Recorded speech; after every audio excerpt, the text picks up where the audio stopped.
আসসালামু আলাইকুম প্রিয় বন্ধুরা, আমরা আজকে পায়জামাতে কিভাবে জিপার লাগাতে হয়, চেইন লাগাতে হয় আমরা দেখাবো। শুরুতে আমরা একটা পট্টির মধ্যে একটা কাপড়ের মধ্যে চেইনটা লাগিয়ে ফেলছি। লাগানোর পর আমরা চেইনের বাড়তি অংশ কাপড়টা কেটে ফেলছি। কাটার পরে চেইনের সামনে পিছে দুইটাই কেটে সমান করে নিছি। এরপর আমরা চেইন লাগাবো কোমর পাট মেশিনের উপরে রেখে মেশিনের নিচে রাখবো, পায়ের দিক বাগদা পাট উপরের দিকে রাখবো। শুধু সুতা ধরে সেলাই করে ফেলবো, বাড়তি অংশ থাকলে কেটে ফেলবো। কাটা পদ্ধতি চাকান দেখতেছেন, যে চাকান অনুযায়ী আমরা লাগিয়ে ফেলবো। বাকিটা লকের জন্য রাখবো। এরপর এটা হচ্ছে চেইন পট্টি বলা হয়। আর এখন লাগাবো চেইন কভার পট্টি। চেইন কভার পট্টি এখন লাগাবো, তাও এখন হবে পায়ের দিকটা থাকবে উপরে আর কোমরের দিক থাকবে নিচে, বাউ পাট তো উপরে অবশ্যই।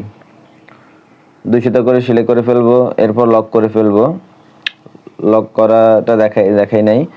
এখন চেইন পট্টির মধ্যে দুই পাশে দুই মাথায় দুইটা চাকান দিয়ে ভিতর দিকে মোচড় দিয়ে নেব।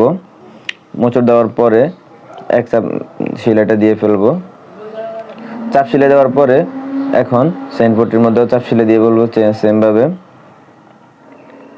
চাপ সেলাই দেওয়া শেষ। এখন যে কভার পট্টির উপরে আমরা চেইন পট্টি রাখবো। কভার পট্টির উপরে চেইন পট্টি রাখার পরে 1/2 ইঞ্চি করে সেলাই ধরে ব্যাক স্টিচ দিয়ে শুরু করব। তারপরে 1/2 ইঞ্চি করে সেলাইটা দিয়ে ফেলবো নিচের অংশে। এইখানে ব্যাক স্টিচ দিয়া মাঝখানটা খালি থাকবে। এরপরে আবার উপরের মাথায় সুইটা তুলে আনার পরে এখানে আবার ব্যাক স্টিচ দিয়ে ফেলবো। ব্যাক স্টিচ দিয়ে 1/2 ইঞ্চি করে সেলাই শেষ করে ফেলবো। এখন বাড়তি সুতাটা কেটে ফেলবো। এরপর সামনের দিকে যে চেইনটা আছে, চেইনটা কিন্তু খোলা অবস্থায় আছে। এখন এটাকে আমরা সেলাই দিয়ে লক করে ফেলবো। সেলাই করা শেষ।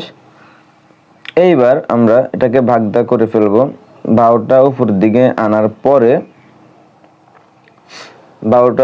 বাউ পাটটা উপরের দিকে আনার পরে ডান দিকে রাখবো অবশ্যই। ডান দিকে রাখার পরে এখানে চাপ সেলাই দেবো। এখন এখানে ব্যাক স্টিচ দিয়ে ঘুরিয়ে সোজা করে প্রায় 1.5 ইঞ্চির মতো করে নেব।